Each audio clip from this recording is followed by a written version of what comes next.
Good evening, and welcome to the second 2018 Libertarian Candidates Press Conference. My name is Tracy Baker. I am the Chair of Candidate Support and Recruitment for the Oklahoma Libertarian Party. I'm very excited to be here with all of you, introducing some of our finest and most hardworking Libertarian candidates across the state of Oklahoma. We have some wonderful people here today, and I'm very excited to throw my support behind any of these people. I'm going to start at the top of the ticket and move down, and for expedience sake, I'm going to get right into it. Our first candidate is a former candidate for Oklahoma County Clerk in 2016, where he received almost 90,000 votes, more than any other Libertarian in state history. He's an evidence custodian for the Oklahoma City Police Department, and he lives in Bethany, Oklahoma. Ladies and gentlemen, running for governor, Mr. Chris Powell.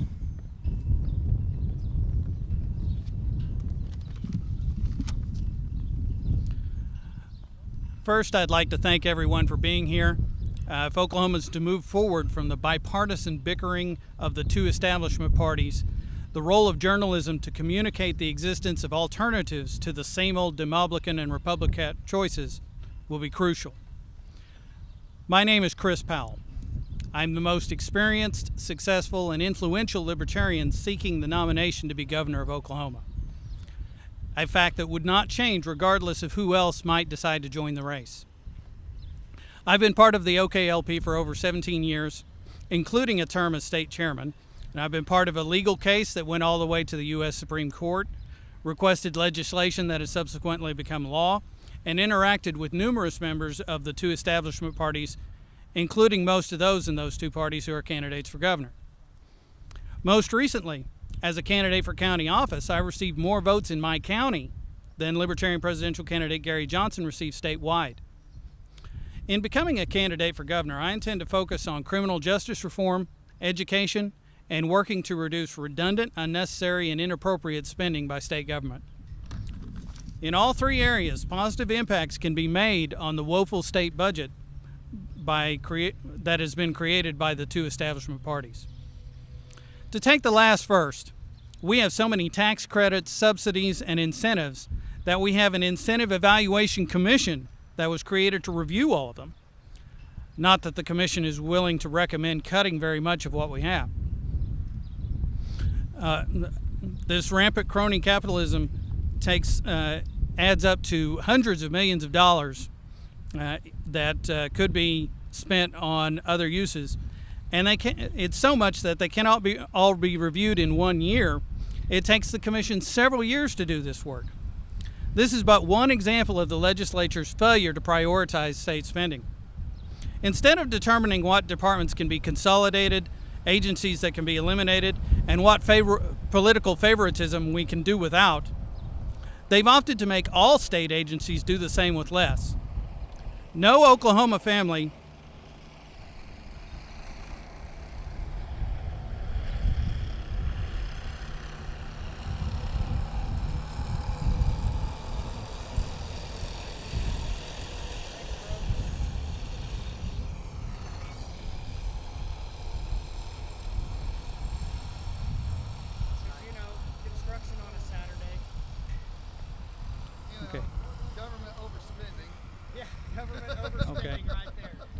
Can I go back a little further? Okay. Why don't you think government's Okay. In becoming a candidate for governor, I intend to focus on criminal justice reform, education, and working to reduce redundant, unnecessary, and inappropriate state spending. In all three areas, positive impacts can be made on the woeful state budget situation created by the two establishment parties.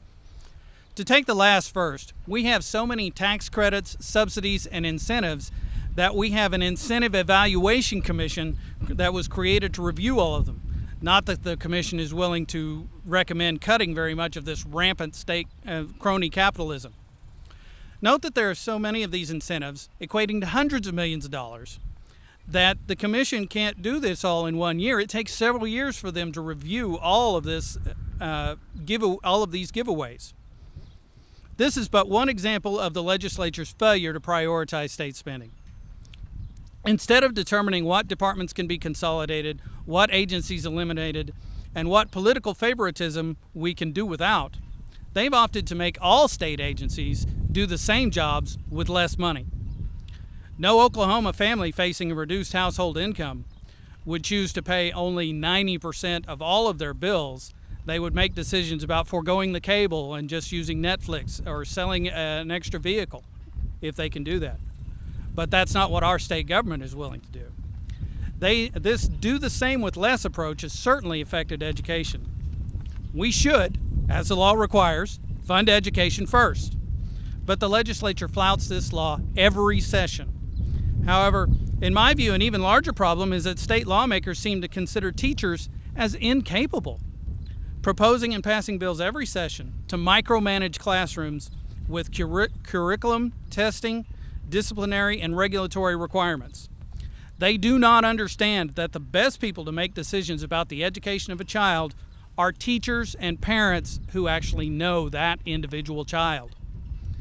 If we can begin to empower teachers rather than continue to demoralize them, we will see much better results in the classroom. In the country with the highest incarceration rate in the world, we have the second highest incarceration rate in the country. Even without considering questions of the justice of the situation, we simply cannot afford the luxury of continuing to lock up so many people for so many things. It is imperative that we find different ways to deal with those with mental illnesses or addiction issues, and that we prioritize upon whom we utilize valuable state prison space. But I believe that 2018 represents a great opportunity for Oklahomans to move away from the quagmire of partisanship and towards increased liberty and prosperity. And to each and every individual Oklahoman, regardless of political stripe or social outlook, unlike those candidates from the two establishment parties who are more concerned about their brand, their team, their friends, and their financial backers, I believe in you. I humbly ask for your support to move power over your life away from the state capitol and to you.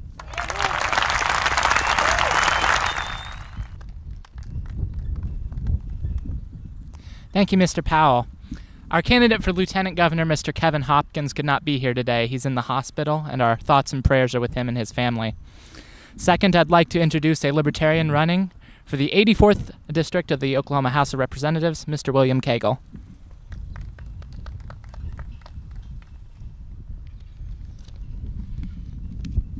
Good afternoon, and thank you for being here. We come here as candidates to speak to the people of Oklahoma. The districts we come from and wish to represent have not had a proper voice in our state's government. We stand here to offer ourselves to the people of our districts and offer our voices. We hear you and will fight for you. When we make a promise, we intend to abide by it. The elites in our government are in it for themselves. They pass laws and new taxes that hurt the little guy. We're just like those we wish to represent. Some of us are parents who barely make it paycheck to paycheck. Some of us are small business owners trying to claw our way out of poverty. All of us are people who wish to see freedom restored to the people of our districts and ultimately to the people of Oklahoma. It is hard for a person entering the workforce to gain a better position in life. People want to advance in economic class, but find it difficult with oppressive regulations, taxes, and extreme licensing laws. The people in office today are out of touch with the everyday person. They have lost sight of why they were chosen for their position. Freedom, both socially and economically, are the dreams of every Oklahoman. Innovation is stifled in Oklahoma due to the ever-growing government overreach. Reduction in burdensome regulation will bring Oklahoma into this century. Tax incentives are great tools if used right. They should all be temporary. It is time to limit tax incentives on all fronts. The government is never the right tool to use when trying to increase economic growth. I believe that if we reduce regulations and licensing laws, people will become more successful and we will see more jobs coming to Oklahoma. It would seem that this Republican-led state government has ignored one of the most repeated quotes from a well-known and respected Republican president, Ronald Reagan. In this present crisis, government is not the solution to our problem. Government is the problem. We stand here in order to offer a solution to the problem. Our current government consistently increases regulations and licensing laws. They overspend and increase taxes to cover their irresponsible handling of our money.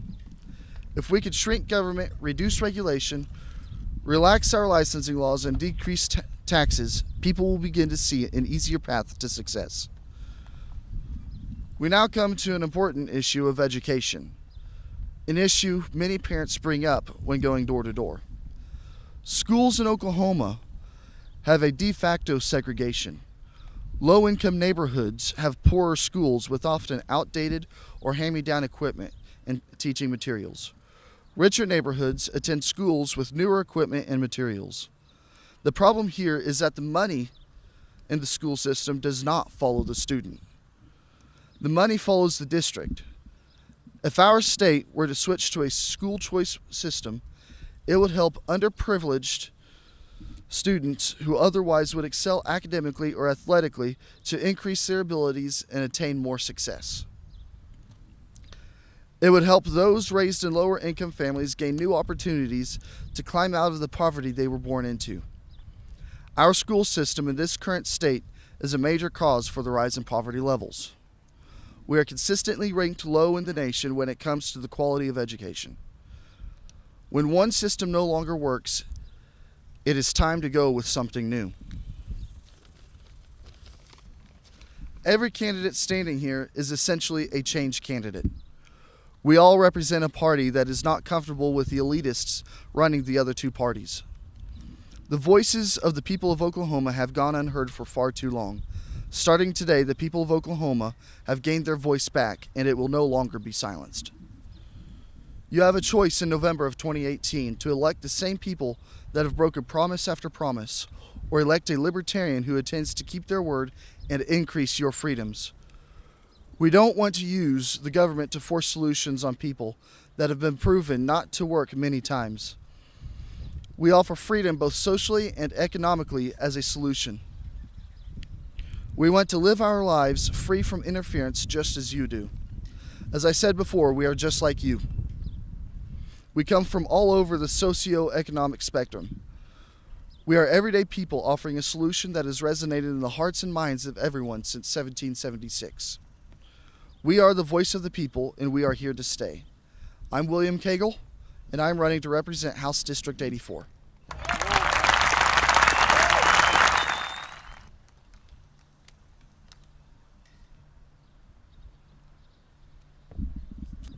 Thank you, Mr. Cagle. Our final candidate I'd like to introduce today is running as a Libertarian in the 26th District for the Oklahoma House of Representatives. Ladies and gentlemen, I'd like to introduce to you Mr. Austin Weaver.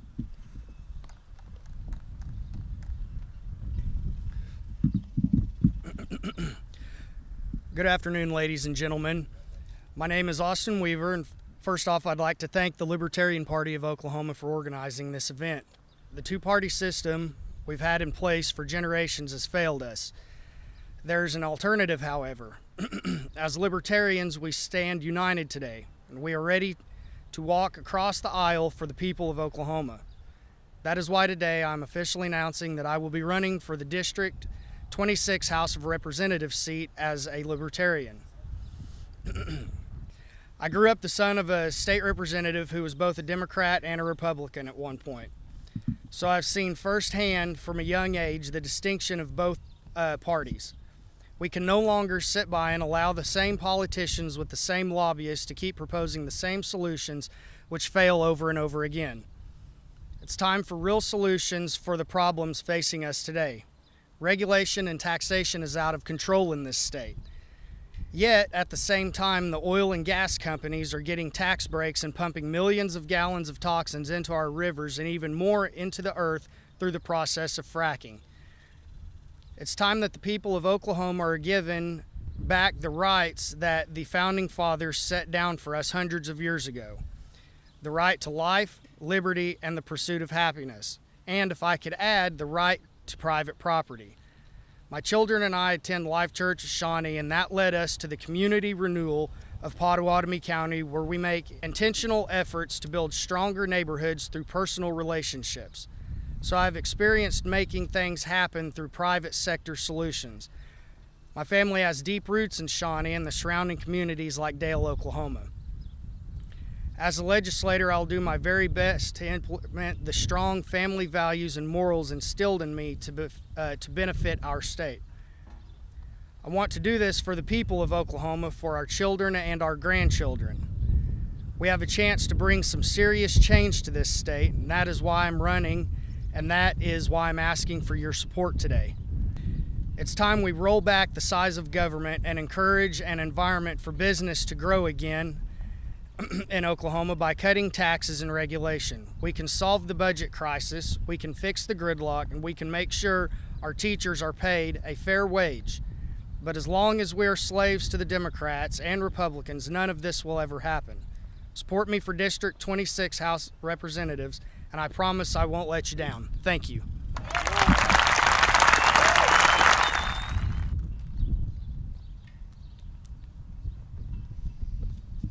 Hello, my name is Bailey Betts, and I am the Vice Chair of the Oklahoma Libertarian Party. I would like to thank everybody for coming out today and spending part of your Saturday with us to support some of our fine candidates you just got a chance to hear from. I'd like to thank the team who was instrumental in making this all possible. You heard from Tracy Baker earlier. She was the main person behind this, coordinating with all the candidates and organizing logistics, so thank you. Also like to thank Ron Phillips, the state treasurer, for handling our press releases and media contacts. I'd also like to thank Justin Boyd for volunteering to record today's speeches and work with the party and candidates to produce some content for outreach efforts. And most importantly, I'd like to thank our candidates who you heard from today for stepping forward to carry the torch of liberty for not only our party, but this movement as a whole. They are taking on one of the most important and most difficult tasks in this movement, and their passion and ideas on policy are going to be paramount to seeing us reach our goal of making a freer world. They're going to be at the forefront of our fight against Oklahoma's archaic and often unjust laws. There might not be a way for us to repay them for all the time and energy they're going to sacrifice, but the one thing we can all do is get involved in any way possible to help magnify the efforts and impact that they're already putting in. Whether that means playing a support role and helping on one of their campaigns or contributing what you can monetarily, they need us just as much as we need them. As anyone from last cycle can tell you, navigating this complex election game is no easy task, and they can't do it alone, and the small teams they've put in place already need all the help they can get, but I know that we can do it if we just work together and give it what we've got. Last year in the election cycle, after we got ballot access, brought many people together to start building these support networks around our candidates, but there's still a lot that we can and must do to build on that and make 2018 as strong a showing for the Oklahoma Libertarian Party as possible. The activists who brought us ballot access and the voters who helped us maintain it were instrumental in getting us to this point, but from here on, the future is ours to create. Today, we stand on the precipice of the future with a real opportunity to affect the change that our party's founders envisioned more than 45 years ago when they sat in a small room and set out to change the world. With a three-way primary race for governor and candidates running up and down the ticket in Oklahoma, the 2018 election is our opportunity to make that a reality. Every small victory we make is a step towards making that goal more achievable down the line. A local win will help prepare us with the knowledge and expertise and infrastructure to win a statewide race. From there, we have our sights set on Washington and eventually the Oval. And it's only a matter of time once we build on our small successes until that becomes a reality. I don't know about you, but I'm ready for that future, and I'm eager to live a life free from government overreach.